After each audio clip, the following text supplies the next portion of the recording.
మాట్లాడినటువంటి మాటలన్నీ కూడా యోగశాస్త్రం యొక్క సారముల కింద కనిపించాయి నాకన్నాడు. మీరు సామాన్యులు కారన్నారు. నేను జ్ఞాన సముపార్జన కొరకు కపిల మహర్షి ఆశ్రమానికి వెళ్తున్నాను. ఈలోపు మీరే కపిల మహర్షి యొక్క రూపంలో కనిపించారు నాకు. అయ్యా మహానుభావ,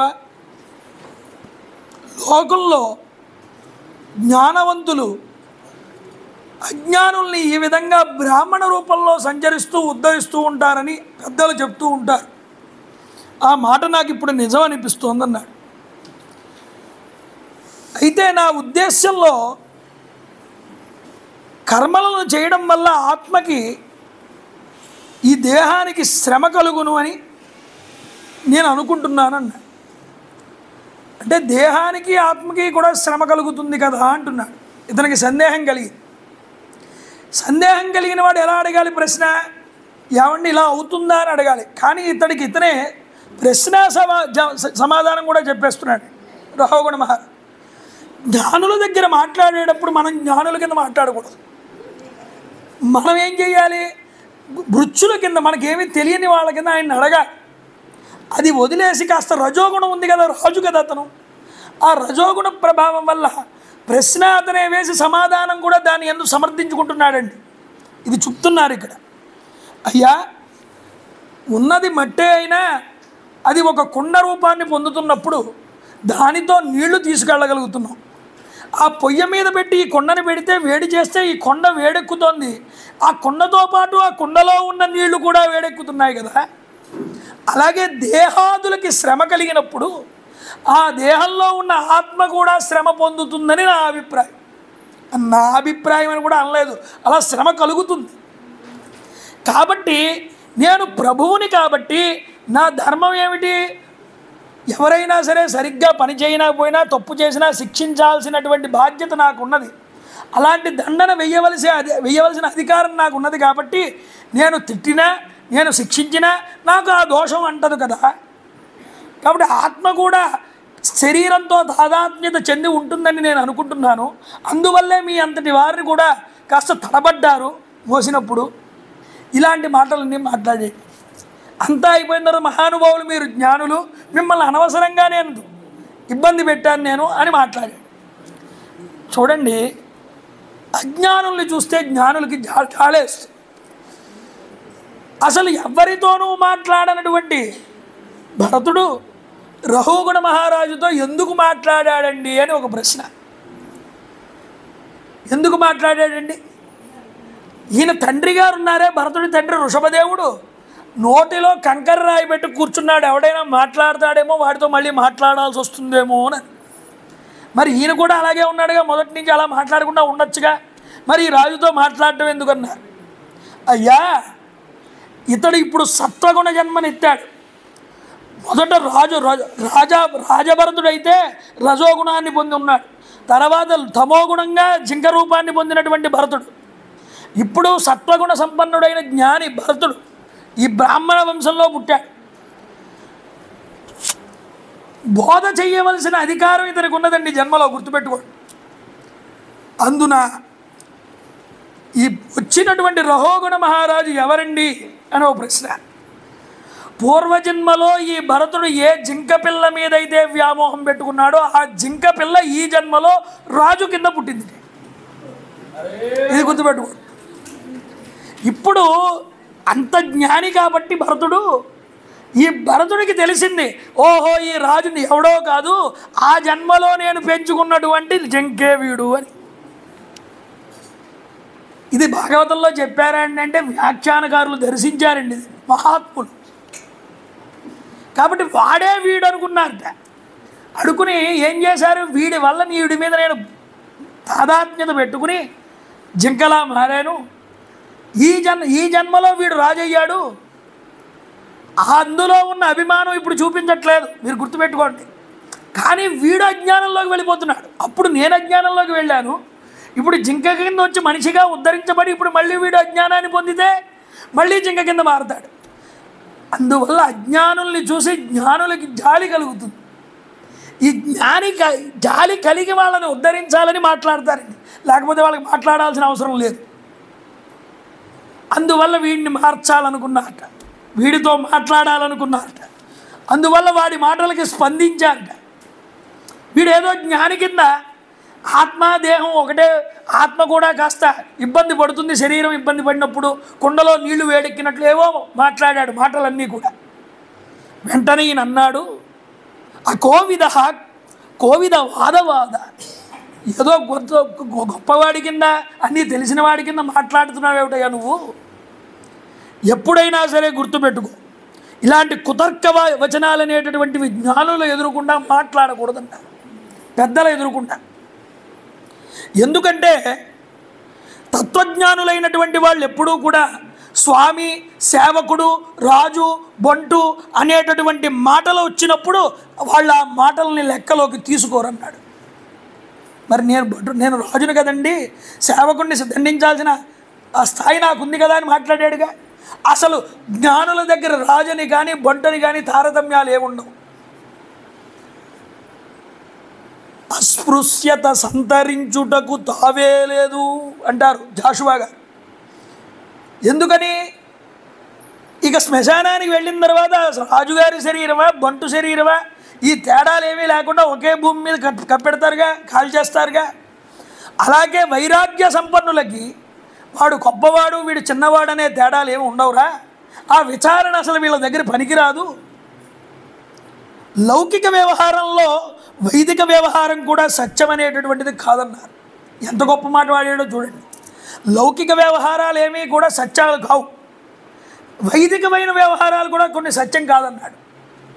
ఎందుకని అన్నారు, వేదంలో చెప్పబడినటువంటి యజ్ఞాలు కూడా ఏం చెప్తున్నాయి? కర్మకాండని బలిష్టంగా చెప్పి దీనివల్ల ఈ సుఖాన్ని పొందుతారు, ఈ యొక్క ఫలాన్ని పొందుతారు అని అశాశ్వతమైన సుఖాల గురించే బోధించాయి కానీ శాశ్వతమైన సుఖం గురించి చెప్పలేదు వేదం కూడా. అందువల్ల గృహస్థులకు తగినట్టు యజ్ఞ యాగాదుల వల్ల స్వర్గాది సుఖాలు లభిస్తాయి కానీ వారికి అవన్నీ స్వప్న సుఖాలే కానీ శాశ్వత సుఖాలు కావన్నారు.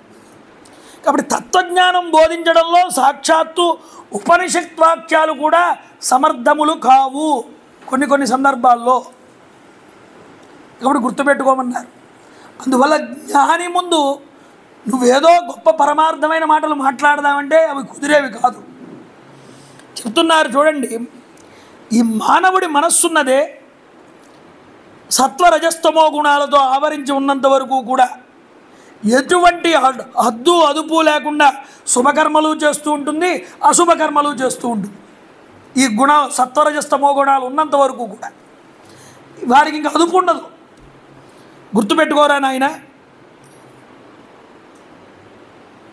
ఈ మనస్సు వాసనామై అది పట్టుకుని ఉంటుంది. ఎప్పుడో వాసనలన్నీ వాటిని సమయం వచ్చినప్పుడు బయట పెడుతూ ఉంటుంది తీసుకొచ్చి. విషయముల యందు ఆసక్తి కలిగి ఉన్నటువంటి వాళ్ళు ఈ సత్వ రజస్తమో గుణాల చేత ప్రేరేపించబడుతూ ఉంటారు సమయాన్ని బట్టి.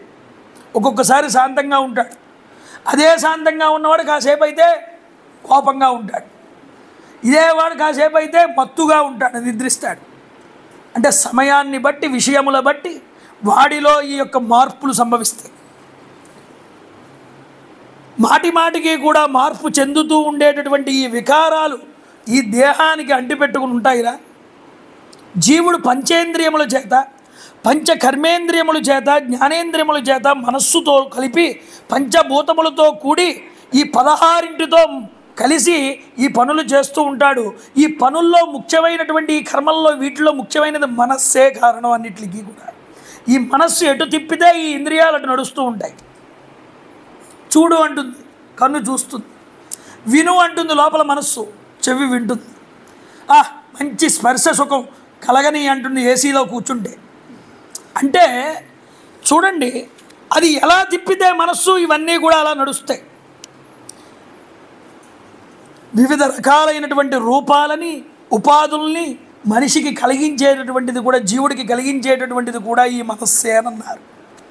అందువల్ల వివిధ రకాలైన జన్మలు, వివిధ రకాలైన రూపాలు ఇవన్నీ మనసు వల్లే ఏర్పడుతున్నాయి నాయన. కాబట్టి ఉత్తమ జన్మ, మధ్యమ జన్మ, అధమ జన్మ అని 3 రకాలుగా కల్పిస్తోంది ఈ శరీరాన్ని మనస్సు అనేటటువంటిది అని అంటున్నారు. ఈ మనస్సు సత్వరజస్తమో గుణాత్మకమైనటువంటి మాయాశక్తి యొక్క కార్యం. జీవుడు దానిలో తాదాత్మ్యత చెంది సంసార చక్రంలో తిరుగుతూ ఉన్నాడు ఈ సత్వరజస్తమో గుణాల్లో పడి. ఇక ప్రారబ్ధ కర్మ అనేటటువంటిది ఒకటి ఉన్నదే. ఈ ప్రారబ్ధ కర్మ ఫలితంగా సుఖదుఖాలు, వ్యామోహము ఇవన్నీ వాటి యందు పడి అనుభవిస్తూ ఉంటూ ఉంటాడు వీడు. ఈ మనస్సు ఉన్నదే, ఇది ఉన్నంత వరకు కూడా కొత్త కొత్త వ్యవహారాలు, కొత్త కొత్త కార్యాలు, కొత్త కొత్త పనులు, కొత్త కొత్త ఆసక్తులు, విషయాసక్తులు అన్నీ కలుగుతూ ఉంటాయి. ఎప్పుడైతే మనసు అహంకారము నేను అనే దానిలో లైవ్ అయిపోయిందో అక్కడ కోరిక ఉండదు, భావన ఉండదు, సత్వ రజస్తమో గుణాలు ఏవి కూడా మిగలవు. ఆ స్వప్నావస్థ యందు సూక్ష్మ రూపంలో అనేక స్వప్నాలు మనం చూస్తూ ఉంటామే పడుకున్నప్పుడు. అవి ఒక్కసారి బయటకు వస్తే ఏమవుతుంది? అవి ఏవి కూడా ఉండవు. అలాగే ఈ జన్మ ఎత్తిన తర్వాత ఒక జన్మ మానవుడు వాడు పూర్వజన్మలో చేసిన పనులన్నింటినీ, బ్యాకింగ్లన్నింటినీ కూడా మర్చిపోతాడు. కళ వచ్చిందండి, ఆ కళ వచ్చేసిన తర్వాత మళ్ళీ నిద్ర లేచావు, నిద్ర లేచిన తర్వాత ఆహా ఇది నిజం కాదు కళ అనుకున్నావు, తర్వాత దాని గురించి మర్చిపోయావు. అలాగే పూర్వజన్మలో మనం చేసిన కర్మలన్నింటినీ ఈ జన్మ ఎత్తితే అవన్నీ మర్చిపోతాండి, అది చెప్పారు. కాబట్టి ఒక నూనె దీపం వెలిగించినప్పుడు ఆ నూనె దీపం ఒత్తు నెయ్యిలో ముంచి కాస్త ఒత్తు పైకి పెట్టి వెలిగిస్తారు అగ్గిపెట్టితో. అది వెలుగుతుంది. దేన్ని ఆధారం చేసుకుని వెలిగిందయ్యా ఆ ఒత్తు? ఆ నెయ్యిని ఆధారం చేసుకుని వెలిగింది. ఆ తర్వాత నెయ్యి అంతా అయిపోయింది, ఈ ఒత్తు కూడా మొత్తం కాలిపోయింది. ఆఖరికి ఆ అగ్నితత్వం కూడా కనిపించకుండా పోయింది. అగ్ని కనిపించకుండా పోయి ఏమైంది? ఆఖరికి పొగ కూడా మాయమైపోయింది. అలాగే మనస్సు అనేటటువంటిది ఉన్నదే, అది ఈ ఒత్తి లాంటిదండి. ఈ ఒత్తి ఏం చేసిందయ్యా అంటే ఈ విషయ సుఖాలన్నింటినీ ఆధారం చేసుకుంది. నెయ్యి అనేటటువంటి విషయ సుఖాలు ఆధారం చేసుకుని ఏం చేసింది మనస్సు అన్నారు? ఈ ఆత్మతత్వాన్ని కాస్త అప్పు తీసుకుంది. అగ్నితత్వాన్ని అప్పు తీసుకున్నట్లుగా దీపం అగ్నితత్వాన్ని అప్పు తీసుకుంది, కానీ మొత్తం అగ్ని ఈ దీపమే అని చెప్తావా నువ్వు? మొత్తం అగ్ని ఈ దీపం కాదు, అగ్నిని ఆభాస కింద దాన్ని ఆధారం చేసుకుంది. ఆ ఒత్తి అయిపోగానే, నూనె అయిపోగానే, విషయ సుఖాలన్నీ వెళ్ళిపోగానే ఈ ఒత్తి లేదు, ఆ అగ్నితత్వము లేదు, అన్నీ కలిసిపోయాయి. అలాగా ఈ విషయ సుఖాలన్నీ కూడా ఎప్పుడైతే పోతాయో అప్పుడు నీ మనస్సు అనేటటువంటిది ఆ అగ్నితత్వంలోకి కలిసిపోతుంది, ఆత్మతత్వంలోకి కలిసిపోతుంది, ఇంకేముండదు అక్కడ కనిపించదు. కాబట్టి ఈ ఆత్మ అనేటటువంటి దాన్ని ఆధారం చేసుకునే నడుస్తాయి ఇవి తప్ప ఆత్మ లేకపోతే ఇవి లేవయ్యా. వెనకాల కనిపించకుండా ఉన్నది ఈ ఆత్మస్వరూపము. ఇది గుర్తుపెట్టుకోవాలి అందరూ. 5 కర్మేంద్రియాలు, 5 జ్ఞానేంద్రియాలు, ఈ అహంకారము ఈ 11తో నడుస్తోందయ్యా అంతా కూడా. శబ్ద స్పర్శ రస రూపగంధములతో పంచేంద్రియాలు పనిచేస్తున్నాయి. చెవితో వింటున్నావు, కంటితో చూస్తున్నావు, ముక్కుతో వాసన పీలుస్తున్నావు, చర్మంతో స్పర్శ సుఖాన్ని అనుభవిస్తున్నావు. ఏవండి ఇక్కడ చూడండి, కర్మేంద్రియాలు ఏమిటవి? నోరు, చెయ్యి, కాలు, ఉపస్థ, పాయువు, ఇవి కర్మేంద్రియాలు అన్నారు.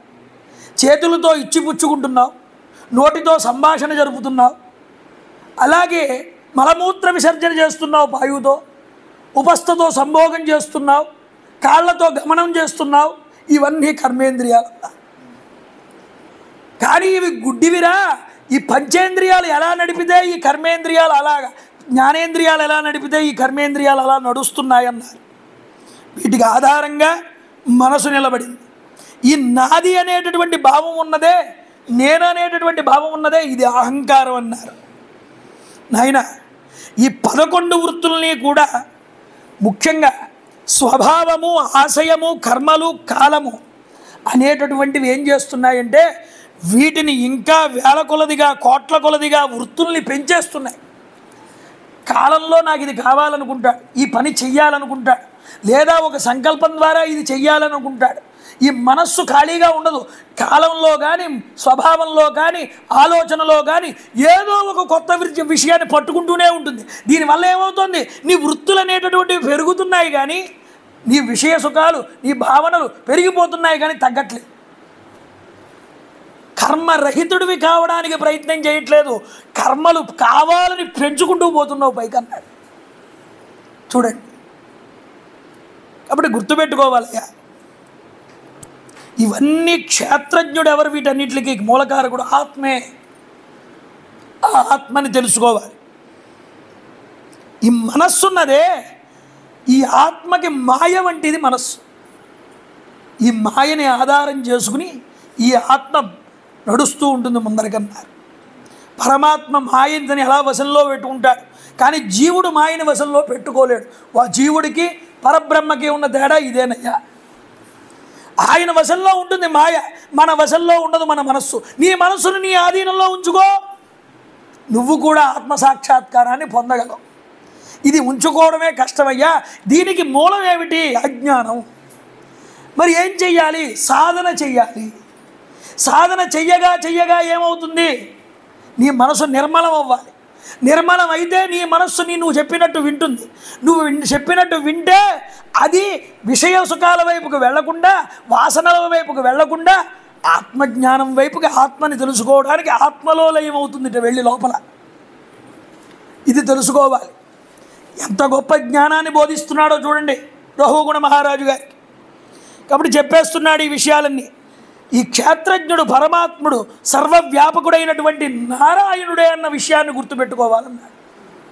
ఆ పరమాత్మే ఈ లోపల ఉన్నటువంటి వాడయ్యా. క్షేత్రజ్ఞుడు అన్నారు. జగత్తుకు ఆది కారకుడు, పరిపూర్ణుడు, అపరోక్షుడు. ఎందుకంటే ఇలాంటి తత్వమైనటువంటి విషయాలు ఇలాంటి క్షేత్రంలో చెప్పుకుంటే ఇంకా మనసుకు ఉల్లాసంగా ఉంటుంది. ఎందుకంటే సాక్షాత్తు గీత బోధించబడినటువంటి ప్రదేశం ఇది. అందువల్ల ఈ స్థల మహత్యం కాబట్టి ఇలా చెప్పుకోగలుగుతున్నాం. కాబట్టి స్థలాన్ని బట్టి కూడా ఉంటుంది కొంత అన్నారు. ఈ స్థల మహత్యం కాబట్టి ఒక వస్తువుని బట్టి ఇంకో వస్తువు ఆటోమేటిక్గా మనకు ఆలోచనలోకి వస్తుంది. ఒక చోట చెప్పిన విధంగా ఇంకో చోట చెప్పాలి. అందువల్ల స్థలము కాలము అన్నీ కలిసి రావాలి. కాబట్టి ఏమిటంటే అది కుదిరింది ఇక్కడ ఈ భాగవత సప్తాహంలో అందరికి. దీన్ని ఉపయోగించుకోవడం మనకి రావాలి. కాబట్టి గుర్తొచ్చిందా? ఇక్కడ ఈ మాట చెప్పారు. నా ఏవదేతాం తను భున్నరేంద్ర విదూయమాయం వైనోదయేన. మానవుడు జ్ఞానాన్ని పొందిన తర్వాత మాయని తిరస్కరించాలయ్యా. అంతఃశత్రువులు కామక్రోధాది లోభాలన్నింటినీ జయించాలి. ఈ మనస్సే ఉపాధి అయి కర్మబంధనాలకన్నిటికీ క్షేత్రమవుతున్నదని ఎరుక కలగాలి. అలా కలగనంత వరకు వీడికి ముక్తి లేదన్నారు. నేను చెప్పానుగా మొన్న, వదంతు శాస్త్రాన్ని యజంతు దేవ కుర్వంతు కర్మాణి భజంతు దేవతాః ఆత్మైక్యబోధేన వినా విముక్తి నసిద్ధ్యతి బ్రహ్మశతాంతరేపి. పరమాత్మ నేను ఒక్కటే అన్నటువంటి ఎరుక నీలో కలగనంత వరకు కూడా 100 మంది బ్రహ్మలు వెళ్ళిపోయినా సరే నువ్వు ఈ యొక్క భ్రమణంలో కొట్టుకు తిరుగుతూనే ఉంటావు తప్ప నీకు దీని నుండి ముక్తి రాదు. కాబట్టి నువ్వు సావధానుడివై ఓ రఘుగుణ మహారాజా వెళ్ళి నువ్వు నీ యొక్క శ్రీహరి యొక్క పాదాలని ఆశ్రయించు. ఆ పాదార విందాలని సేవించడం వల్ల, ఉపాసించడం వల్ల, ఆ ఉపాసన అనేటటువంటి అస్త్రము చేత ఈ అజ్ఞానాన్ని నిర్మూలించుకో అని చెప్పాడు. ఈ మాట ఎప్పుడైతే ఈయన చెప్పాడో భరతుడు, జడభరతుడు నమస్కారం చేసేట వెంటనే అహంకారం తగ్గింది. నమో నమ కారణ విగ్రహాయ స్వరూప తుశ్చీకృత విగ్రహాయ. భగవన్, నువ్వు సమస్త కారణాలకి నువ్వే ఆధారం, నువ్వే ప్రభువి, కారణ విగ్రహుడవయ్యా నువ్వు. మహాత్మా, నా అజ్ఞానం అనేటటువంటి చీకటిని తీసేసావు. ఒక సామాన్యమైనటువంటి బ్రాహ్మణ వేషంలో వచ్చి పరమహంస స్వరూపాన్ని నాకు చూపించావన్నాడు. జ్వరపీడితుడైనటువంటి రోగికి సరి అయినటువంటి ఔషధం అనేటటువంటిది ఎలాంటిది అంటే అమృతం వంటిది అన్నారు. అలాంటి అమృతమైనటువంటి రోగంతో, అజ్ఞానంతో బాధపడుతున్న నాకు నీ వివేకం ద్వారా నాకు ఈ జ్ఞానబోధ చేసి నన్ను ఈ రోగము నుండి బయటపడేసేవయ్యా. ఈ దివ్య ఔషధాన్ని నాకు ఇచ్చావు అన్నాడు. అయితే నాకు సందేహం కలుగుతోంది ప్రభు. ఏమిటి అంటే, పలక్కి బరువు మోయడం అనేటటువంటిది, దానివల్ల శ్రమ కలగడం అనేటటువంటివి ప్రత్యక్షంగా మనకి కనిపిస్తున్నాయిగా. అవేమీ కనిపించకుండా లేవు, మన ఎదురుకుండానే కష్టపడుతున్నాం, చెమటలు పడుతున్నాయి, చాలా ఇబ్బంది పడుతున్నాం, నొప్పి వస్తోంది, ఇవన్నీ కంటికి కనిపిస్తున్నాయి, అనుభవంలోకి వస్తున్నాయి. కానీ మీరేమన్నారు, ఇవన్నీ వ్యవహార మూలములేరా, వాస్తవానికి ఇవేమీ సత్యం కాదు అని మీరు మాట్లాడారు. అయితే ఈ విషయం నా మనసులో చాలా ఇబ్బంది పెడుతోంది, ఈ యొక్క నివృత్తిని తీర్చండి. మరి ఇలా స్పష్టంగా శ్రమ కలుగుతున్నప్పుడు ఇవన్నీ సత్యాలు కాదని ఎలా అర్థం చేసుకోవాలన్నాడు.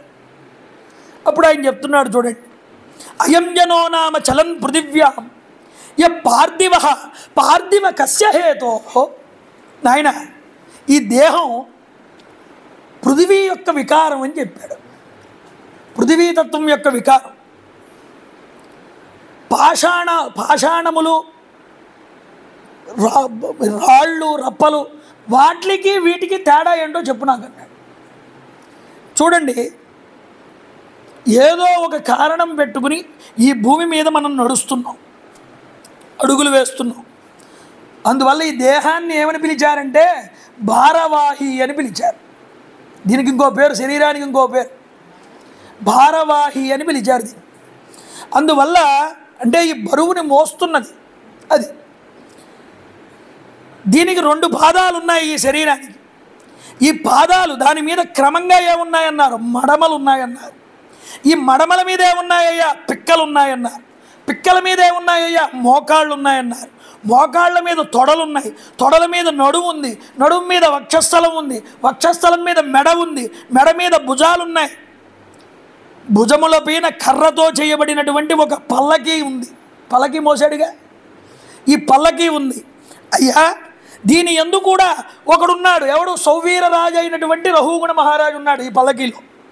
అయితే ఒక విషయం చెప్తాను, గుర్తుపెట్టుకోవయ్యా, ఈ దేహం ఉన్నదే ఇదంతా ఒక మట్టి యొక్క వికారము. ఇది మట్టి యొక్క వికారం, దేహం అంటారు దీన్ని.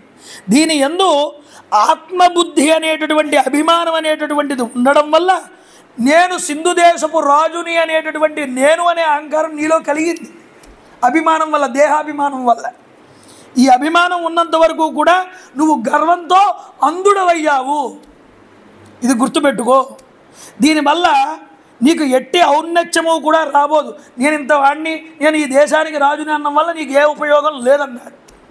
అయితే గుర్తుపెట్టుకో, యథార్థానికి ఈ చరాచర ప్రాణులన్నీ కూడా ఈ పృథివీ నిండే ఉద్భవించాయి, ఈ పృథివీలోనే లీనమైపోతూ ఉంటాయి.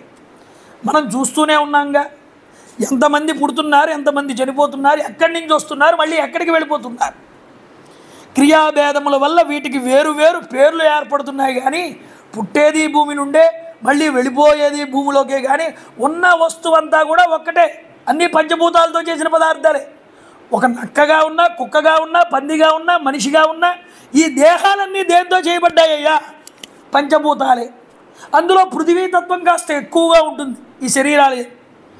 ఈ నామ రూప భేదాలు లోక వ్యవహారానికేనయ్యా. క్రియాభేదాల వల్ల వీటికి వేరు వేరు పేర్లు పెట్టారు. ఒకడు ఈ పని చేస్తాడు, ఒకడు ఆ పని చేస్తాడు. వీడి పని చేస్తున్నవాడిని ఈ పేరుతో పిలిచారు, ఆ పని చేస్తున్నవాడిని ఆ పేరుతో పిలిచారు. అందువల్ల క్రియాభేదాలు ఉన్నాయి ఇక్కడ, అందువల్ల పేర్లు పెట్టుకున్నారు.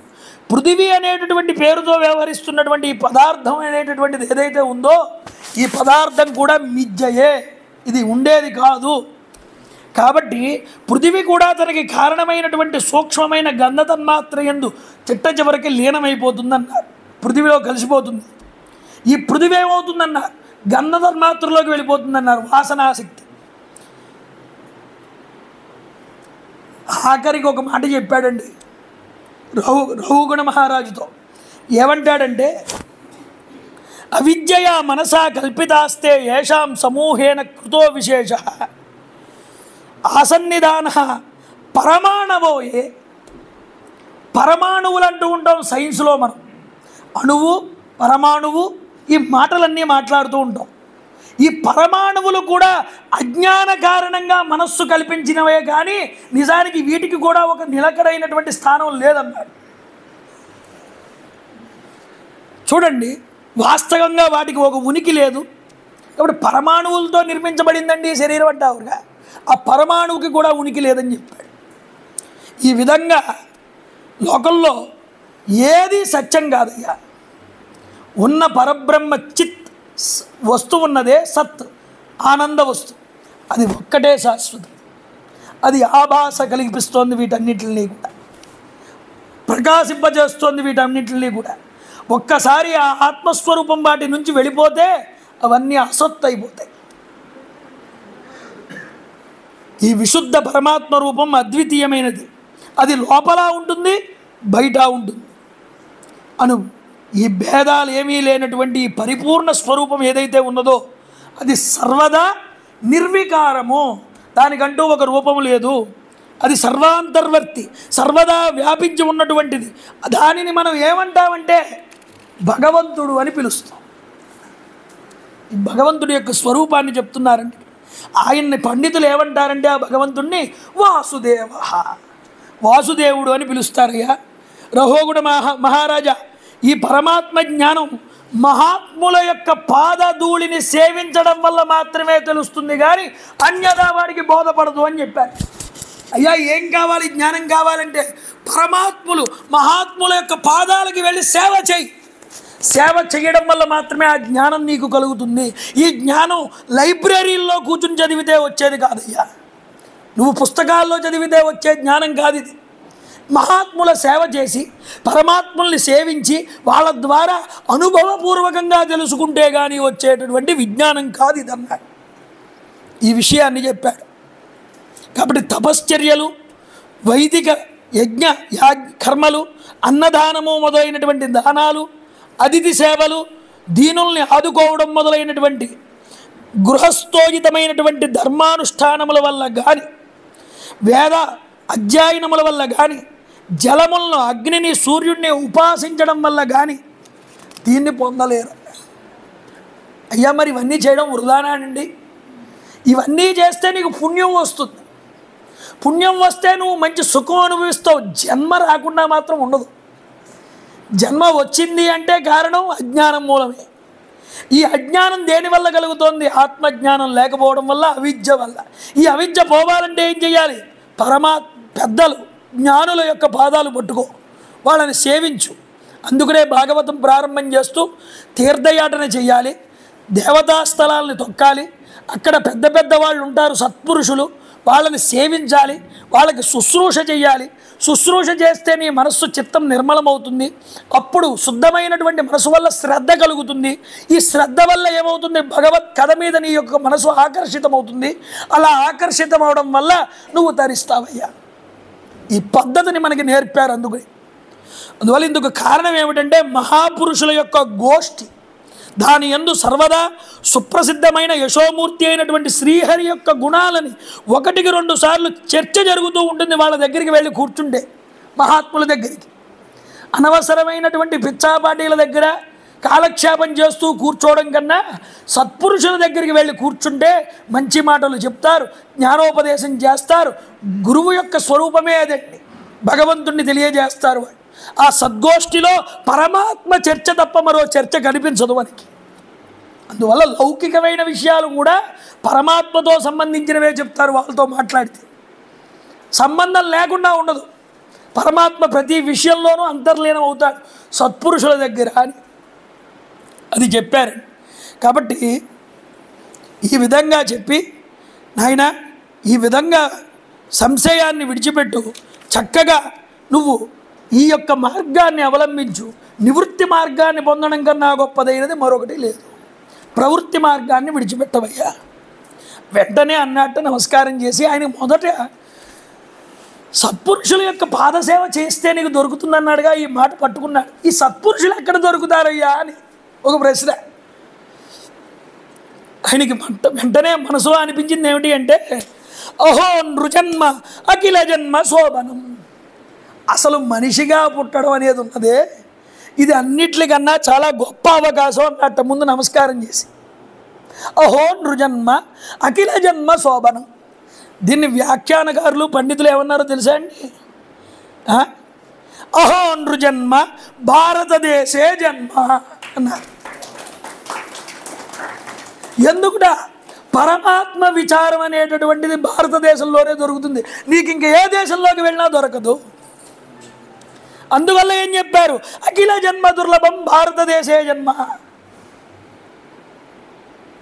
అయ్యా ఒక ప్రశ్న వచ్చింది దేవతల మధ్యలో, పరమాత్మ విచారం ఎక్కడ జరుగుతుంది అని. ఏమంటే బ్రహ్మలోకంలో జరుగుతుందా, ఇంకా ఇంద్రలోకంలో జరుగుతుందా, ఇంకెక్కడైనా జరుగుతుందా అని. అయితే వ్యాసుల వారే అన్నారండి ఈ మాట, నేను చెప్తున్నది కాదు. బ్రహ్మ విచారం ఎక్కడ జరిగిందయ్యా అన్నారు. మొట్టమొదట మానవలోకంలోనే జరిగిందన్నారు. అది కూడా ఎక్కడ జరిగిందన్నారు, భరతవర్షంలోనే జరిగిందన్నారు. తర్వాత ఇంకెక్కడ జరిగిందండి అన్నారు, బ్రహ్మలోకంలో అప్పుడప్పుడు జరుగుతూ ఉంటుందన్నారు. ఎప్పుడూ జరగదుట. ఇంకొకటి ఇంకెక్కడైనా జరిగిందా, 14 భువనాల్లో. సుతల లోకంలో జరిగింది, బలిచక్రవర్తి ఉన్నాడు అక్కడ జరిగింది. ఇంకెక్కడైనా జరిగిందా అండి అన్నారు. ఇంకెక్కడా జరగలేదు నాయన. అంటే బ్రహ్మ విచారం దొరికే ప్రదేశం ఎక్కడ అంటే కేవలం భారత భూమే, మరొకటి లేదయ్యా ఎక్కడ. అందువల్ల అఖిల జన్మానాం భారత జన్మే దుర్లభం. ఈ భారతదేశంలో పుట్టడమే దుర్లభమయ్యా. స్వర్గాదులు ఏవి ఇచ్చాయ్యా అన్నారు, కేవలం భోగాలు మాత్రమే ఇచ్చాయండి. అవి అయిపోతే ఏమిటండి, మళ్ళీ పడిపోవాల్సిందే కింద. అందుకనే ఇలాంటి బోధ చేసి ధరించిపోయాడండి రహోగుణ మహారాజు. ఆ తత్వాన్ని విని జడభరతుడు ఈ బోధ చేసి మొత్తం 3 ఉద్ధరించాడన్నారు. ఎవరిని ఉద్ధరించారు అని, తన సోదరుల్ని ఉద్ధరించాట. ఎందుకని, కొంతకాలం సేవ చేశాడు, వాళ్ళు చెప్పినట్టు విన్నాడు. అంతేకాదు ఎలా ప్రవర్తించాలో జ్ఞాని అనేవాడు తెలుసుకునేలా చేశాడు. ఆయన వెళ్ళిపోయిన తర్వాత ఇల్లు విడిచి ఆయన విలువేమిటో వాళ్ళకి తర్వాత తెలిసిందే. కానీ ఉన్నన్నాళ్ళు తెలుసుకోలేకపోయారు. కాబట్టి వాళ్ళ ఇంతటి మహాత్ముడు సోదరుడిగా రావడం వాళ్ళ యొక్క అదృష్టం. అందువల్ల వాళ్ళు ధరించారు. ఇక రెండో వాళ్ళు ధరించిన వాడు ఎవరన్నారు, వృషలపతి. ఆ దొంగల నాయకుడు ధరించాడండి. ఎందుకు ధరించాడన్నారు, ఈయన వల్లే భద్రకాళి చేతిలో చనిపోయేంత అదృష్టం దక్కింది వాడికి. ఇక 3 ఈ రహోగుణ మహారాజు గారిని ధరింపజేశాడు. చూసారా ఎంత గొప్ప ఉపాఖ్యానము. దీనివల్ల ఏం తెలుస్తున్నదయ్యా మహారాజా, రాజర్షి అయినటువంటి భరతుడి విషయంలో పండితులు ఈ విధంగా మాట్లాడుకుంటారట. ఏమని, గరుత్మంతుడి యొక్క వేగాన్ని ఒక ఈగ అందుకోలేనట్లుగా. గరుత్మంతుడి వేగాన్ని ఒక ఈగ అందుకోగలదా, అందుకోలేదు. గరుత్మంతుడి వేగాన్ని ఈగ అందుకోలేనట్లుగా మహాత్ముడైనటువంటి ఈ భరతుడి యొక్క మార్గాన్ని ఇతర రాజులు ఎవ్వరూ కూడా అందుకోలేరు. అలాంటి స్థితిని పొందాడయ్యా, అలాంటి స్థితిని అందుకున్నాడు. ఆయన వృత్తాంతం ఎవరైతే వింటారో, రాజర్షే భరతస్యానుచరితం స్వస్త్యయానం ఆయుష్యం ధన్యం యశస్యం స్వర్గం అపవర్గ్యం మాను శృతోభ్యా ఆఖ్యాది అభినందతి చెప్తున్నారు. సంపదల్ని వృద్ధి చేస్తుంది ఇది వినడం వల్ల. ఆరోగ్యం కలుగుతుంది, లోక ప్రతిష్టలు వస్తాయి, ఆయువు వృద్ధి చెందుతుంది, స్వర్గము మోక్షము కూడా ప్రాప్తి చెందుతుంది. వినడం వల్ల అంటే అర్థం ఏమిటండి, విని ఊరుకోవడం వల్ల కాదు, విని దానిని మననం చేయడం వల్ల. మననం చేసింది అభ్యాసంలో పెట్టడం వల్ల. ఇది పెడితే నీకు మోక్షం అనేటటువంటిది సిద్ధం, ఇంకా తిరుగులేదు. కాబట్టి ప్రవచనం విన్నంత వరకు వైరాగ్యం సామాన్యమే. ఆ వైరాగ్యాన్ని నిలుపుకోవడం ఉన్నదే ఇది చాలా గొప్ప విషయం. ఇప్పుడు ప్రవచన వైరాగ్యాన్ని పొందడం అందరూ చేస్తారండి, దాన్ని నిలుపుకోవాలి. కొంతమంది మహానుభావులకైతే ఆ వైరాగ్యం కూడా రాదు, పాషాండులై ఉంటారు. అలాంటి వాళ్ళు ఏం చేయాలి, కారం పెట్టుకుని కళ్ళల్లో నీళ్లు పెట్టుకోవాలి. ఇందాక చెప్పుకున్నట్టు ఇక్కడ చెప్తున్నారు ఈ విషయం. తర్వాత ఏం చేశారయ్యా అంటే, ఈ భరతుడి యొక్క వంశం గురించి చెప్పుకుంటూ వచ్చారు. ఎవరెవరు పుట్టారు ఏమిటి అన్న విషయాలన్నీ కూడా చెప్పుకుంటూ వస్తున్నారు. అయితే భరత, సుమతి, దేవతాజిత్తు, దేవద్యుమ్నుడు ఇలా ఒకళ్ళ తర్వాత ఒకళ్ళు వచ్చారు. తర్వాత వంశంలో వచ్చి చివరి త్వష్ట విరాజుడు, శతజిత్తు అనేటటువంటి వాళ్ళు వచ్చారు. ఆ శతజిత్తుతో కలిపి మొత్తం 100 మంది కుమారులు పుట్టారట. వాళ్ళతో ఈ వంశం అనేది అంతరించింది. ఇంతవరకు కూడా ఈ యొక్క భరతుడి యొక్క వంశం సాగిందయ్యా అని చెప్పారు. ఇది ఎవరి వంశం అయ్యా? ప్రియవ్రతుడి యొక్క వంశం. ఉత్తానపాదుడి వంశం నిన్న చెప్పుకున్నాం. ఈ రోజుతో ప్రియవ్రతుడి యొక్క వంశం పూర్తయింది. ఈ తర్వాత భువనకోశం యొక్క వర్ణనంతా కూడా చెప్పమన్నారు.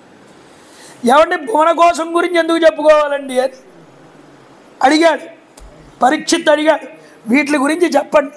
వర్షాలెన్ని, ఖండాలెన్ని, సముద్రాలెన్ని, ఈ ఖండాల్లో ఉన్న దేశాలేమిటి, నదులేమిటి, వాటి పరివాహక ప్రాంతాలేమిటి, ఎన్ని భువనాలు ఉన్నాయి, భువనాల్లో ఏ ఏ లోకాలు ఉన్నాయి, ఏ ఏ లోకాల్లో ఎక్కడెక్కడ మనుషులు ఉన్నారు, ఎక్కడ దేవతలు ఉన్నారు, ఎక్కడ రాక్షసులు ఉన్నారు, ఎక్కడ కిన్నెరులు ఉన్నారు, ఎక్కడ కింపురుషులు ఉన్నారు, ఎక్కడ విద్యాధరులు ఉన్నారు, వాళ్ళ విశేషాలు చెప్పండి, గంధర్వుల యొక్క విశేషాలు చెప్పండి. ఇవన్నీ అడిగాడు. వినాలని ఉందన్నాడు. చక్కనైన ప్రశ్న అడిగావయ్యా పరీక్షిత్ అన్నాడు శుకుడు. ఎందుకంటే అలా అడగడం అన్నాం.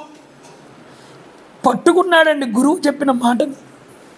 2వ స్కందంలో ఒక మాట చెప్పాంగా. ఏం చెప్పాం? ఈ పరమాత్మని అన్ని లోకాలు కూడా పరమాత్మ యొక్క స్వరూపమే అని భావన చేయవయ్యా అన్నాడుగా. అందువల్ల అన్ని లోకాల గురించి తెలుసుకుంటే అది కూడా భగవంతుడి యొక్క స్థూల రూపమే కాబట్టి వాటి గురించి తెలుసుకోవడం వల్ల భగవంతుడి గురించే తెలుసుకున్నట్లు అవుతుంది, కానీ మరొక విషయం కాదు. కాబట్టి వీటి గురించి అన్నీ చెప్పండి అంటే అన్ని వర్షాల గురించి చెప్తూ గంగాదేవి వర్ణన చెప్పాడు. ఆ గొప్ప గొప్ప విషయాలన్నీ చెప్పాడు. వేరు దేశాల యొక్క వర్ణన చెప్పారు. ఇవి చెప్పుకుంటూ కింపురుష దేశం యొక్క విశేషాల గురించి చెప్తున్నాడు.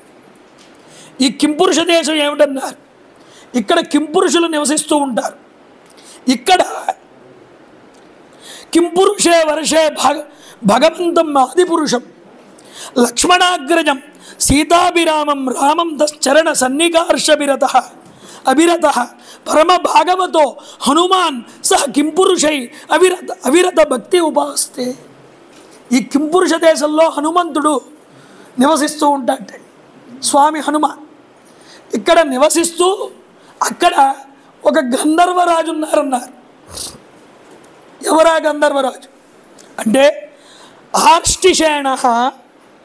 ఆర్ష్టిషేణుడు అనేటటువంటి గంధర్వరాజు ఉన్నాడు. ఈ గంధర్వరాజుతో కలిసి నిరంతరము రామభజన చేస్తూ ఉంటాడు. చూసారా? రామభజన చేస్తూ కళ్ళంపట నీళ్లు పెట్టుకుని స్వామి హనుమ ఆ అరిష్టసేనుడితో చెప్తాట. ఏమని? నాయన ఓం నమో భగవతే ఉత్తమ శ్లోకాయ నమ ఆర్యలక్షణ శీలవ్రతాయ నమ ఉపశిక్షితాత్మన ఉపాసితలోకాయ నమః సాధువాద నికషణాయ నమో నమః బ్రహ్మణ్యదేవాయ మహాపురుషాయ మహారాజాయ నమః. ఇలా రాముణ్ణి కీర్తిస్తాట స్వామి హనుమ. రాముడి గుణాల గురించి చెప్తాట ఈ గంధర్వులందరికీ కూడా. స్వామి మర్త్యావతార స్త్రియమర్త్య శిక్షణం రక్షోవదాయైవన కేవలం విభో. మానవులందరికీ కూడా మనిషి ధర్మం ఎలా ఆచరించాలో, ఈ ధర్మాన్ని ఎలా పాటించాలో నేర్పడానికి వచ్చినటువంటి అవతారమే ఈ రామావతారం అన్నారు. హనుమ చెప్తున్నారు ఈ కింపురుషుడికి.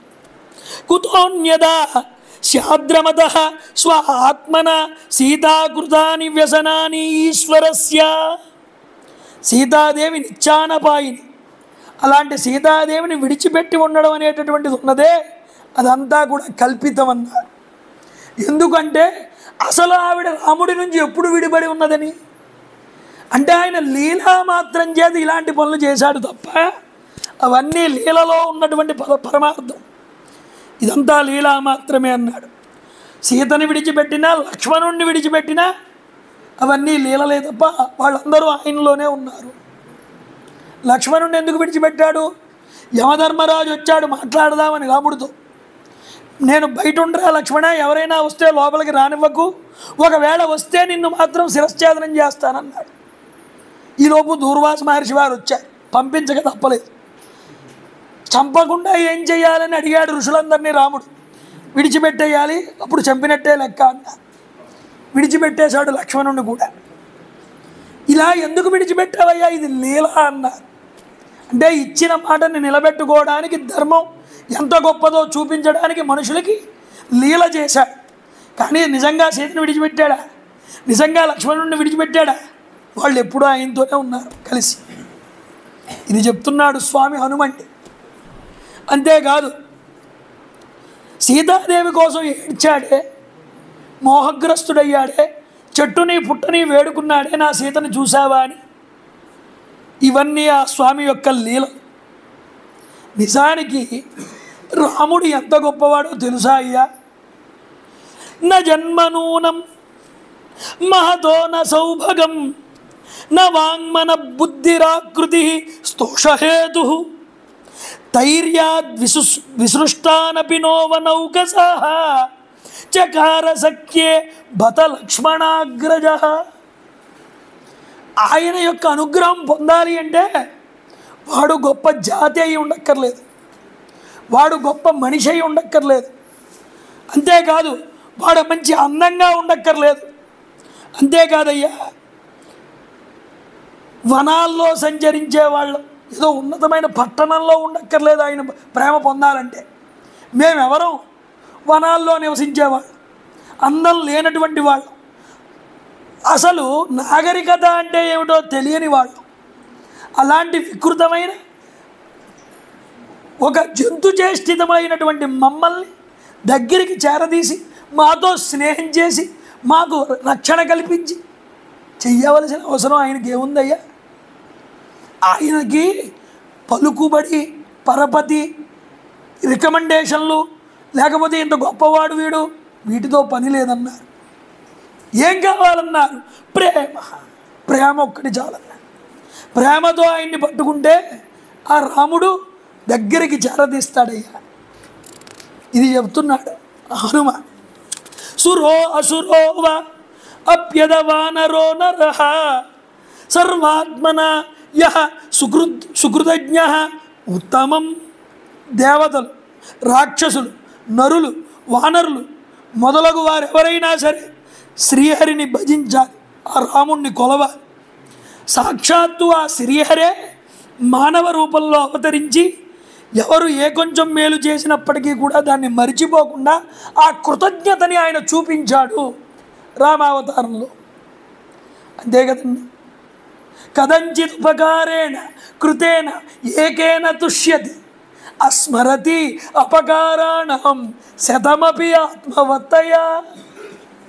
అయోధ్యాకాండలో వ్యాసుల వారు చెప్తారండి, ఈ పేరు వాల్మీకి చెప్తాడు. ఎవడైనా ఒక్క ఉపకారం చేస్తే 100 సార్లు తలుచుకునేవారు రామచంద్రప్పు. 100 అపకారాలు చేసినప్పటికీ వాడి గురించి మనసులో అసలు తలిచేవారే కాదు. ఇది రామచంద్ర ప్రభు యొక్క గుణం, భగవంతుడి యొక్క గుణం. ఆయన వైపు ఒక్కసారి నీ మనసు తిప్పు చాలు, నిన్ను ఆయన నీ వెనకాల తిరగడం మొదలు పెడతాడు. ఇది నేర్చుకోవయ్యా. ఇది చెప్పారు. ఇలా చెప్పి దేవతలు కూడా ప్రార్థన చేస్తున్నారట. ఏమని ప్రార్థన చేశారట? అహో అమీషాం కిమకారి శోభనం ప్రసన్నయేషాం స్విదుత స్వయం హరి. దేవతలు గానం చేస్తున్నారు ఆకాశంలో. ఆహా, ఈ మనుషులు ఎంతటి అదృష్టవంతులు! నిజానికి ఈ పుణ్యం ఎంతమంది చేసుకుంటే మాత్రం లభిస్తుంది? వీళ్ళ యందు భగవంతుడు స్వయంగా ప్రసన్నుడయ్యాడు. మానవ జన్మ యందు ఆ ముకుందుణ్ణి, ఆ శ్రీకృష్ణ పరమాత్మని సేవించేటటువంటి అదృష్ట భాగ్యం వీళ్ళకే దక్కింది కదా. ఆ అదృష్టం మనకి దక్కలేదు కదా. ఆయన కథని, ఆయన లీలల్ని వినేటటువంటి అనుగ్రహం మనకి లేదు కదా. అదే చెప్పాడు సనక సనందనాది మహర్షులతో నారదుల వారు చర్చించినప్పుడు. శుకుల వారి గురించి చెప్పి దేవతలందరూ వచ్చి అడిగారయ్యా భాగవతాన్ని, ఇవ్వలేదా? దేవలోకంలో ఉందా ఈ భాగవతం? లేదయ్యా, ఇక్కడే ఉన్నది. కల్పాయుషాం స్థాన జయాత్ పునర్భవాత్ క్షణాయుషం భారత భూజమేవరం. కల్పాంతకాలైనా సరే తరిగిపోయినటువంటి జీవితాలు ఉన్నా ఈ జన్మలన్నీ మాకు వ్యర్థమన్నారు దేవతలు. మరి ఏమిటి, ఏం కావాలి మీకు? ఒక్క క్షణకాలమైన భారత భూమిలో పుట్టేటటువంటి అనుగ్రహాన్ని మాకు ప్రసాదించుగాక. ఇలాంటి జన్మ మనకి లభించినప్పుడు దీన్ని మనం ఎలా ఉపయోగించుకోవాలండి? ఎలా దీన్ని వాడుకోవాలండి? ఎంత సమయాన్ని మనం వృధా చేసేస్తున్నామండి. నహి నహి రక్షతి డుక్రుం కరణి భజ గోవిందం భజ గోవిందం గోవిందం భజ మూఢమతి. నువ్వు చదువుకున్న చదువు నీ పొట్ట నింపుతుంది కానీ నీకు జ్ఞానాన్ని కలిగించు. ఇప్పటికైనా మనసారా గోవిందా అని పిలవండయ్యా. హరయే నమః హరయే నమః హరయే నమః. కాబట్టి కొలవాలి, మనసారా కీర్తించాలి, సిగ్గుపడకూడదు. హాయిగా నిన్న చేశారు చూసారా నాట్యం, అలా చేయాలి నిరంతరం. రోజు 1 గంట ఖాళీ ఇచ్చేయండి. రోజులో 1 గంట సమయం ఇవ్వలేరా? 1 గంట సమయం భగవంతుడి కథ చెప్పండి, చదవండి, వినండి. అది మనిషికి నిలబెడుతుందన్నారు. దీనికోసం వెంపర్లాడుతున్నారు అయ్యా దేవతలంతటి వాళ్ళు ఆకాశం. ఇలా చెప్పారు. చెప్పి నరకలోక వర్ణన చెప్పారు. ఏ ఏ తప్పులు చేస్తే ఎలాంటి శిక్షలు పడతాయో చెప్తూ ఉంటే కళ్ళంపటి నీళ్లు పెట్టుకున్నాడండి పరీక్షిత్. ఎందుకని? అయ్యా, బ్రాహ్మణుల్ని అవమానించిన వాడు ఈ నరకంలో పడి కొట్టుకుంటూ ఉంటాడు పైన అన్నాడు. ఈ మాట వినగానే కళ్ళంపటి నీళ్లు పెట్టుకున్నాడు. అంటే అవమానించాడుగా బ్రాహ్మణుడు. అయ్యయ్యో నాగతి ఏమిటి అని బాధపడ్డాడు. కంగారు పడకరా నాయన, నీ గురించి చెప్పలేదు, నీ గురించి చెప్పలేదు ఈ మాట, మామూలు వాడి గురించి చెప్పాడు. ఎవడైతే కర్మ చేసి తప్పు చేసి ప్రాయశ్చిత్తం కూడా చేసుకోడు వాడు తప్పకుండా యముడి యొక్క శాసనాన్ని అనుభవించి తీరాలి. నీకు భయం లేదన్నారు. ఎందుకని? నువ్వు భగవంతుడిని హృదయంలో పెట్టుకున్నావురా. నీకు ఏదో నరకం వస్తుంది ఇది వస్తుందని బాధపడకు, అసలు ఇంక జన్మ లేకుండా ఉండడానికి ఆలోచించు అది చెప్పారు అని. దాని గురించి విశేషం చెప్తాను నీకు ఒకటని. నామాన్ని పట్టుకుని ధరించాడు రా ఒకడు అని అజామీళోపాఖ్యానం చెప్పడం ప్రారంభం చేస్తున్నారు. చూడండి, ఇక్కడ 6వ స్కందంలోకి అడుగు పెడుతున్నాం మనం. 6వ స్కందంలో ఇక్కడ చెప్పచ్చుగా, ఇబ్బంది ఏం లేదుగా. అజామీళోపాఖ్యానం అవ్వాలి ఇప్పుడు, లేకపోతే ముందరికి వెళ్ళలేం మనం. దీనిని ఏమన్నారయ్యా 6వ స్కందాన్ని అన్నారు? పోషణ సర్గ అన్నారు. ఏమండి, ఈ పోషణ సర్గ ఏమిటన్నారు? భగవంతుడు భక్తుల మీద చూపించేటటువంటి అనుగ్రహం ఈ పోషణ. పోషణ తదనుగ్రహం. పాపాత్ముల్ని కూడా భగవంతుడు ఎలా అనుగ్రహిస్తాడో ఇది చూపిస్తోంది ఈ స్కందం. ఇందులో మొత్తం 19 అధ్యాయాలు ఉన్నాయి ఈ స్కందంలో. మొదటి 3 అధ్యాయాలు భగవంతుడి యొక్క నామ వైభవాన్ని గురించి చెప్తుంది. తరువాత 14 అధ్యాయాలు, ఈ 14 అధ్యాయాలు కూడా భగవంతుడి యొక్క రూపాన్ని ఎలా ఉపాసన చేయాలో చెప్తున్నారు. ఇక తరువాత ఉన్నటువంటి 2 అధ్యాయాలు ఉన్నాయే, భగవంతుడి యొక్క పూజ యొక్క వర్ణన గురించి చెప్పబడ్డది. ఇలాగ 3 రకాలుగా విభజించారు ఈ యొక్క స్కంద. దీన్ని పోషణ సర్గ, భగవంతుడి యొక్క అనుగ్రహం చూపించే విధానం ఈ స్కందంలో చూపిస్తున్నారు. ఎందుకంటే ఒక ఉద్యానవనం ఉన్నది. ఈ ఉద్యానవనంలో ఒక తోటమాలి మొక్కలన్నిటిని కూడా పెంచుతున్నాడు. బయట పెంచుతున్నారుగా, ఎంత అందంగా ఉన్నాయి. రోజు క్రాఫింగ్ చేస్తున్నారు, వాటి మంచి చక్కగా నీట్గా నీరు పెడుతున్నారు. వాళ్ళు అలా పెట్టడం వల్లేగా అంత అందంగా ఉన్నది. మనం ఈ అందాన్ని చూస్తున్నాం కానీ దీన్ని ఇంత చక్కగా తయారు చేసేవాడు ఒకడు ఉన్నాడని వాడి గురించి ఆలోచిస్తున్నావా? వాడిని కూడా మనం పట్టించుకో. అలాగే ఈ సృష్టిని చూస్తున్నాం కానీ దీన్ని ఇంత గొప్పగా నిర్మించిన వాడు ఒకడు ఉన్నాడు, ఆయన్ని మనం తలుచుకోవాలయ్యా. దాన్ని తలుచుకుంటేనే, అతన్ని చూడగలిగితేనే ఈ ప్రపంచం యొక్క వైభవం ఏమిటో తెలుస్తుంది. ఆరామయస్య పశ్యంతి పశ్చతి కశ్చన. ఈ ప్రపంచం భగవంతుడి యొక్క కవిత అన్నారు. అది అజరం, అమరం. అలాంటి సృష్టిలో ఏదైనా కాస్త లోపం కనుక వస్తే, ఇంత మంచి అందమైన సృష్టిలో ఆ లోపాన్ని భగవంతుడు సరిచేస్తాటే. అలా సరిచేయడమే పోషణ అని చెప్పారు. చూడండి నాయన, కాబట్టి ఏదైనా ఒక తప్పు చేసినప్పుడు ప్రాయశ్చిత్తమైనా చేసుకోవాలి మనిషి. శ్రీకృష్ణ పరమాత్మ యొక్క పాదారవింద మకరందాల్ని ఒక్కసారి గ్రోలితే వాడి పాపాలన్నింటినీ కూడా ప్రాయశ్చిత్తుడవుతాడు. పరీక్షణ్ మహారాజా ఆ పట్టుకోవడం రావాలయ్యా అన్నాడు. దీనికి ఒక కథ చెప్తానన్నాడు. హరయే నమః.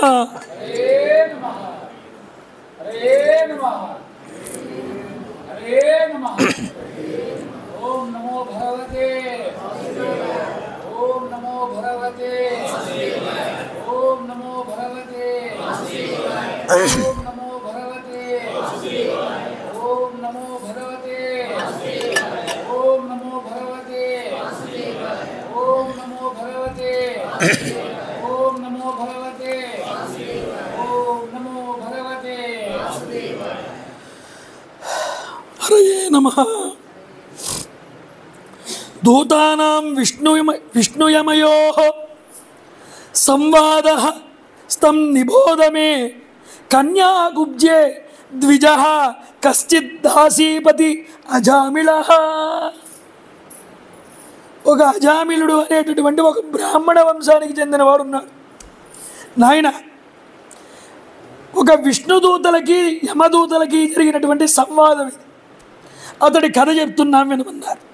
కన్యాకుబ్జంలో ఈ అజామిళుడు అనేటటువంటి బ్రాహ్మణోత్తముడు ఒక శూద్రకన్యని పెట్టుకుని ఆ శూద్రకన్యతో కాలం గడుపుతున్నట్ట. ఎన్నో తప్పులు చేశాడు, పాపాలు చేశాడు, వర్ణాశ్రమ ధర్మాలన్నింటినీ విడిచిపెట్టాడు. పతితుడై బాటసారులందరినీ బంధించి వారి ధనాన్ని దోచుకుని, కొందరిని మోసగించి, కొందరిని దొంగలించి, ఆ వచ్చినటువంటి డబ్బుతో జూదమాడి ఆ ధనాన్ని కొల్లగొట్టి తన కుటుంబాన్ని పోషించుకుంటున్నట్ట. ఈ వేశ్యని పోషిస్తున్నాడు. ఆ వేశ్య వల్ల ఇతడికి 10 మంది కుమారులు పుట్టారు. ఆ 10 మంది కుమారుల పేరు చెప్పలేదు, కానీ చివరి కుమారుడికి మాత్రం నారాయణ అని పేరెట్టాడు. వీడు ఇన్ని పాపాలు చేశాడు. వీడికి 88 ఏళ్ళు నిండిపోయాయి.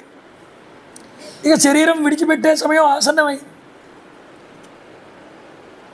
మరి పై వాళ్ళ పిల్లల పేర్లన్నీ చెప్పకుండా ఇతడికి మాత్రం నారాయణని ఎందుకు పెట్టాడండి అని ఒక ప్రశ్న. అసలు వాడికి ఆ పేర్లు కూడా ఎలా పెట్టాలో తెలియదు, అసలు వాడు పట్టించుకోలేదు. మరి చిన్నవాడికి నారాయణ అని ఎందుకు పెట్టాడండి, ఇదో ప్రశ్న.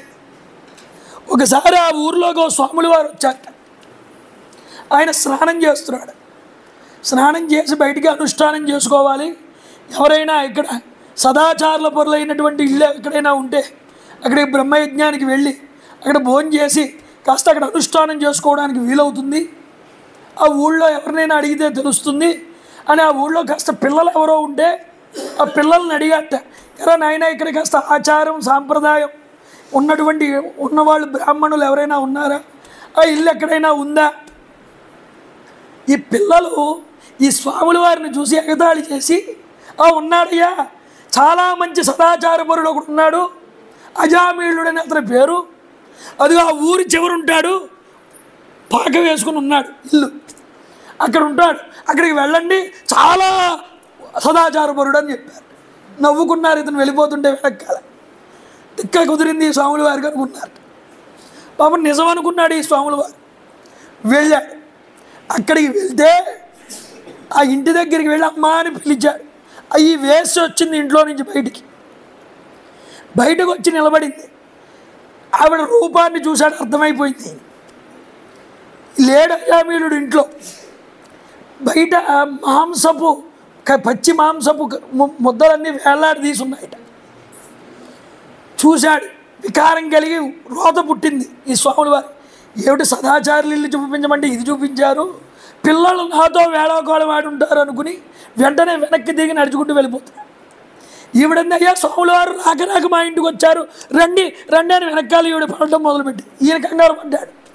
ఇలా పిలుస్తుంది ఎవడరా బాబు, వేగంగా నడుస్తున్నాడు. కానీ భోజనం రెడీ సిద్ధం చేశాను, మీరు భోజనం చేయండి. వద్దమ్మా, మీ భోజనాలు నాకేం వద్దు, నాకు తెలియక వచ్చాను, ఇక్కడికి వెళ్ళిపోతున్నాను. అర్థమైంది, ఓహో స్వాముల వారు మన ఇల్లు పరిస్థితి అది చూసి నచ్చలేదు, వెళ్ళిపోతున్నారు. అయ్యా అయ్యా, మీలాంటి మహాత్ములు మా ఇంటికి రారు, మీరు వచ్చారని నాటికి నాకు ఉపకారం చేసి పెట్టండి. ఏం మాట్లాడకుండా వెనక్కి తిరిగాడు. ఏమిటి, ఇడిగో ఈడే మొన్న పుట్టాడు నాకు పిల్లాడు, వీడు నా 10వ సంతానం, వీడికి ఇంకా పేరు పెట్టలేదు, మీరు మహానుభావులు, మీరు అన్నీ తెలిసిన వాళ్ళు, మీరు ఇతనికి పేరు పెట్టండి అంటే వాళ్ళు ఏమిటి, ఆ జీవన విధానం ఏమిటి, ఆ ఇల్లు ఏమిటి, ఆ వ్యవస్థ ఏమిటి, ఏం మాట్లాడకుండా నారాయణ నారాయణ నారాయణ అన్నట్టు అనుకుని వెళ్ళిపోయాడు మాట్లాడుకుని. ఓహో నారాయణ అని పెట్టమన్నారు, ఇతనికి పేరు అనుకుంది ఆవిడ. ఇంటికి వచ్చాడు ఈ లోపు భర్త అజామీలుడు. ఏమండి స్వాముల వారు వచ్చారు ఇంటికి, మీరు లేరు, మన పిల్లాడికి పేరు పెట్టమన్నాను, నారాయణ అని పెట్టారండి పేరు. ఓ పోలేరా, మంచి పని చేశాడు, నారాయణ అంటే చాలా మంచి పేరు, వీడికి శాస్త్రాలన్నీ తెలుసండి, కానీ ఏం ప్రయోజనం, ఆ పరిస్థితి అలా నడిపింది. చాలా మంచి పేరే నారాయణ, చాలా మంచి పేరు, వాడిని అలాగే పిలుద్దాం మనం అన్నట్టు. అప్పటి నుంచి కొడుకు చిన్నవాడిని నారాయణ అని పిలవడం మొదలుపెట్టాడు. వీడు చాలా వృద్ధాప్యంలో ఉన్నప్పుడు పుట్టాడు, వీడంటే చాలా మమకారం ఈ పిల్లవాడంటే ఈ అజామీలుడికి. ఒకరోజు మృత్యువు రానే వచ్చింది. భోజయన్ పాయసన్మూడో వేదాంగదమదంగం అంతకం సయేవ వర్తమానో అజ్ఞో మృత్యుకాల ఉపస్థితే. నిద్ర, మైథునము, తిండి వీటితోనే వెళ్ళిపోతుంది జీవితం. ఇలా వెళ్ళిపోతూ ఉంటే ఒకరోజు మృత్యువు రానే వచ్చింది. ఈ మృత్యువు వచ్చినప్పుడు ఏమైందయ్యా అంటే మతించకారతనయే బాలే నారాయణ స్వయే. కొంతమంది మృత్యు భటులు యమదూతలు వచ్చారు దగ్గరికి ఇతన్ని తీసుకువెళ్ళిపోవడానికి. మంచం మీద ఉన్నాడు ఈ అజామీలుడు. భయంకరమైన వికృతాకారంలో ఉన్నటువంటి ఈ యమభటుల్ని చూశాడు.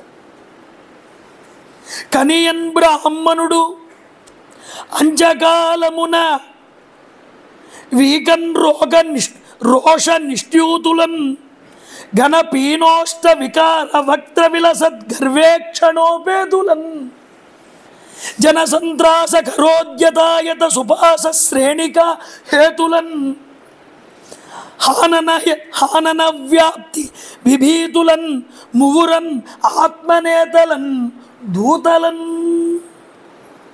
వికృతమైన రోమములు నిక్కబొడుచుకుని నల్లగా కోరలతో గదలు పట్టుకుని వికృతాకారంలో ఉన్నారటండి ఈ అమ్మబటులు. వీళ్ళని చూశాడు, భయచికుతుడయ్యాడు, కంగారు పడ్డాడు, ఏదో అయిపోతుంది అనుకున్నాడు. పిల్లాడు దూరంగా కనిపించాటండి. ఈ చివరివాడు ఆడుకుంటున్నాడు. దూరమున నాడు బాలుడు, దూరమున ఆడు బాలుడు బోరన తన చిత్తసీమ బొడగట్టిన. ఒక్కసారి ఈ పిల్లాడు గుర్తుకొచ్చి అలా చూస్తే ఆడుకుంటున్నటువంటి నారాయణుడు కనిపించాడు. ఓ నారాయణ నారాయణ నారాయణ. పోతన గారు 3 సార్లు వేశారండి ఈ మాట. వ్యాసుల వారు ఒకసారే చెప్తే హరిచింతనాథ్ అని ఇక్కడ 3 సార్లు పలికించాడు అజామీలుడి చేత ఈ నామా. ఓ నారాయణ నారాయణ నారాయణ అనుచు ఆత్మనందు నుడివెన్. ఈ కుమారుణ్ణి మనసారా తలుచుకున్నాడు. అంటే కుమారుడి మీద ప్రేమ ఇది. అయితే ఎప్పుడైతే ఇలా తలుచుకున్నాడో దూరే క్రీడాసనాసక్తం పుత్రం నారాయణాహ్వయం నిశమ్యం మ్రియమాణస్య బ్రువతో హరికీర్తనం. విష్ణువు యొక్క పార్శ్వదులు ఈ హరికీర్తనాన్ని విన్నారు దూరం నుంచి. ఓ ఎవడో నారాయణ అన్నాడు రా, చూశారట. వెంటనే క్షణకాలం కూడా పట్టకుండా అక్కడికి వచ్చి చేరుకున్నారు. చూడండి, విష్ణుదూత వారయామాసు రోజస కేయూయం ప్రతిషేధార్థో ధర్మరాజస్య శాసనం. ఎవరయ్యా మీరు అన్నారు ఈ యమదూతలు వీళ్ళని చూసి. మీరు ఇతన్ని తీసుకువెళ్ళడానికి వీలు లేదన్నారు శ్రీహరి దూతలు. మీరెవరు మమ్మల్ని అడ్డు చెప్పడానికి అన్నారు. చూడండి, కస్యవా కుత ఆయాత కస్మాదస్య నిషేధత. ఎవరు మీరు, మమ్మల్ని ఎందుకు ఆపుతున్నారు? కిం దేవా ఉపదేవా యూయం కిం సిద్ధ సద్దమాహ. మీరు దేవతల, మీరు ఉపదేవతల, లేకపోతే సిద్ధుల? ఎవరో చెప్పండి. యవని వారలు, ఎవరయ్యా మీరు? మాతో జివ్వకు గతమేమి? మాతో ఈ గొడవ పెట్టుకోవడానికి కారణం ఏమిటన్నా? ఇట్లు చిక్కిన వానిన్ క్రొవ్వున విడిపించి తిరి. ఎందుకు విడిపించారు? మమ్మల్ని తీసుకువెళ్ళనివ్వకుండా.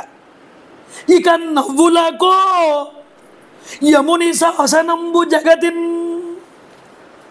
యముడు తన ధర్మాన్ని పాటిస్తాడు.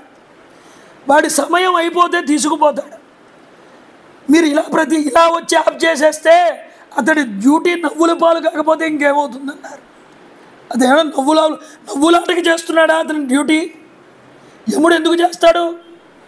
ఆయన ఆజ్ఞిస్తే మేము తీసుకురావాలి. మీరు మమ్మల్ని ఆపితే ఎలా కుదురుతుంది? ఇలా అడుగుతున్నారు.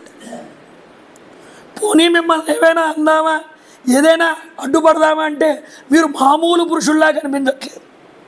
ఎలా ఉన్నారు? ఎవరు మీరయ్యా? ఎవరు మీరు?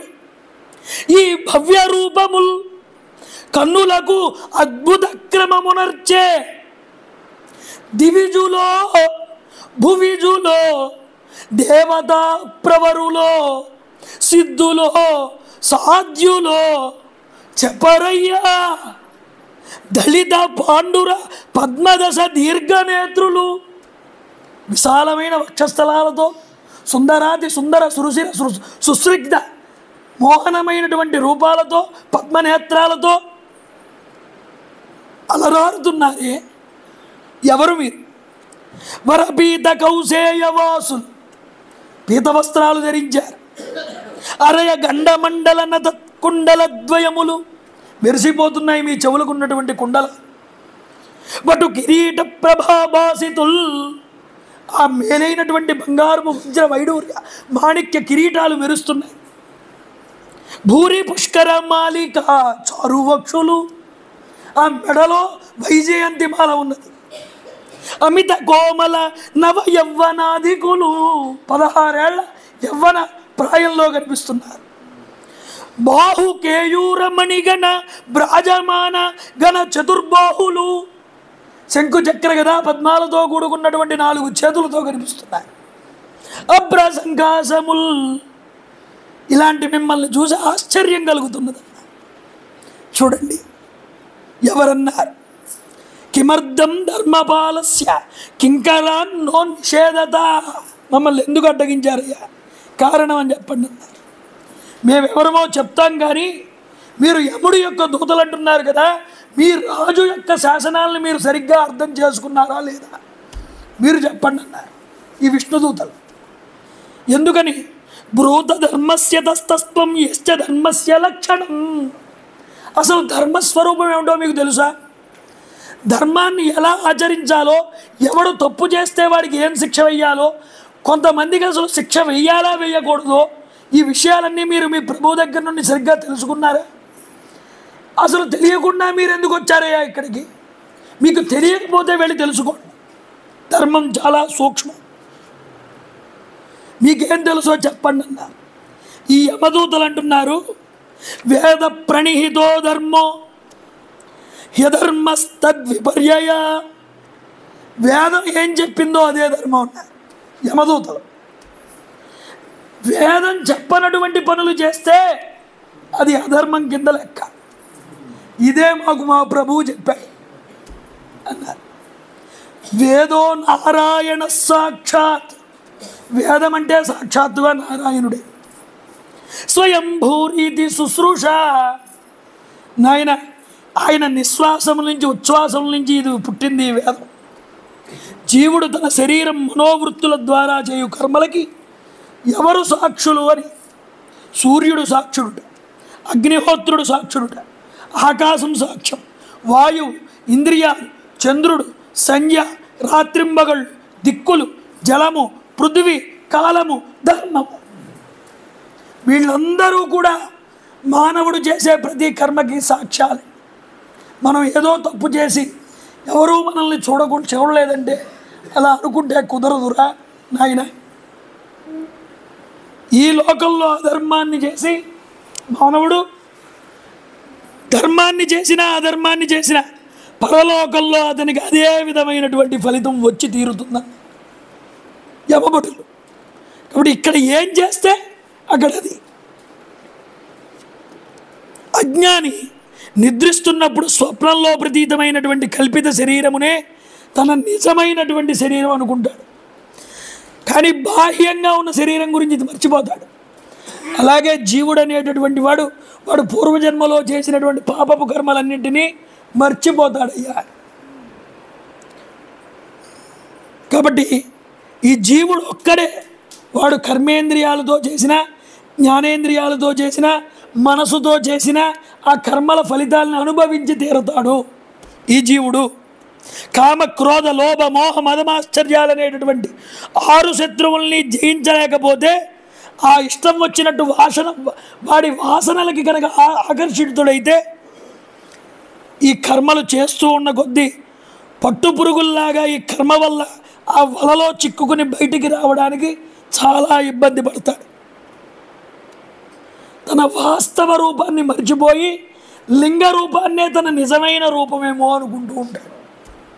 ఇది జీవుడి యొక్క తప్పు. ఈ అజామీలుడున్నాడే, వీడు సామాన్యమైన తపాలేం చేయలేదు. పూర్వం చాలా తప్పులు చేశాడు. వీడు పుట్టింది బ్రాహ్మణ వంశంలో, కానీ యజ్ఞయాగాది కర్మలు కానీ వేదానుష్ఠానం కానీ మార్గదర్శకంలో ఆచరణలో పెట్టలేకపోయాడు. ఒకసారి తండ్రి గారు పుష్పాలు కోసుకురారా, నదికి వెళ్ళి నీళ్లు తీసుకురారా అని పంపితే ఆ నదీ తీరం దగ్గర ఒక చండాలుడితో క్రీడిస్తున్నటువంటి ఒక వేశ్యని చూసి మోహితుడై ఆ వేశ్య వెంట పడి తల్లిదండ్రుల్ని విడిచిపెట్టేశాడు, సొంత భార్యని విడిచిపెట్టేశాడు, ఇంటిని విడిచిపెట్టేశాడు. ఆ వేశ్య వెనకాలే తిరుగుతూ ఆ వేశ్యనే పెళ్లి చేసుకున్నాడు.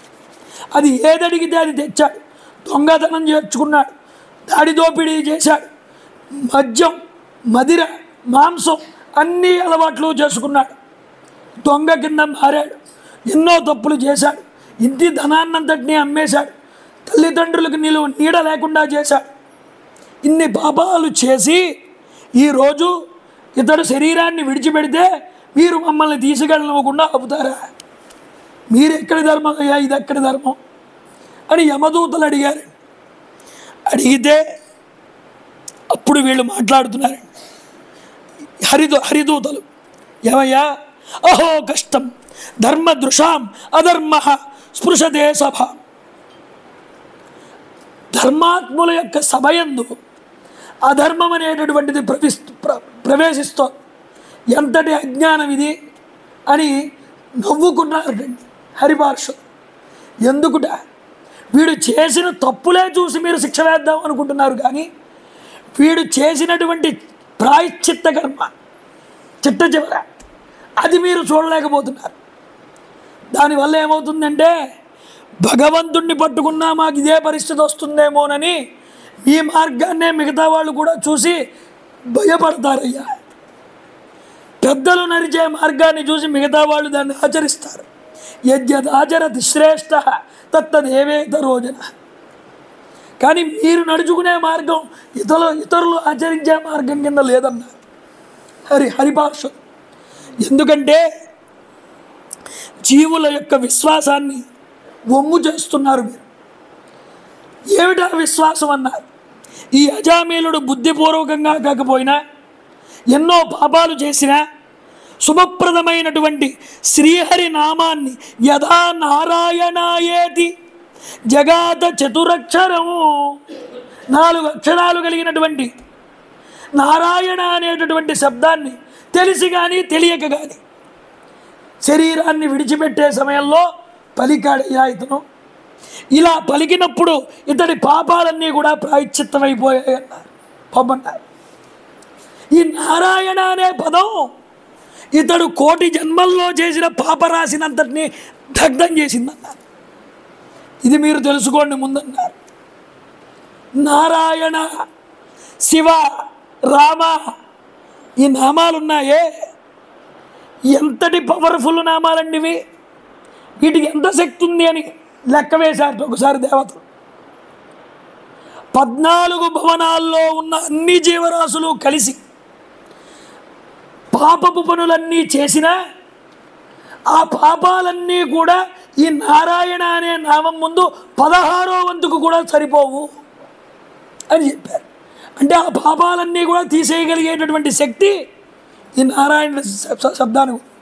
అన్ని తప్పులు కూడా వీటి ముందు సరిపోవుట. ఇంకా ఎన్ని తప్పులు చేసినా ఇది తీసేయగలదు. అంతటి శక్తివంతమైనది నారాయణ నామం.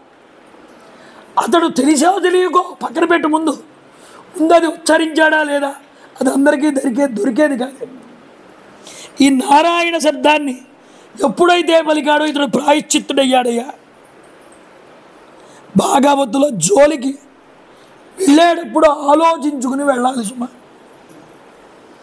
యమదూతలారా, సాంకేత్యం పారిహాస్యం వా స్తోమం హేళనమేవ వా, బిడ్డ పేరు పెట్టి పిలిచిననైనా విశ్రామ కేళినైనా గద్య పద్య గీత భావార్థములనైనా మిగుల గేళినైనా కమల నయుని పలుక కలుషహరము.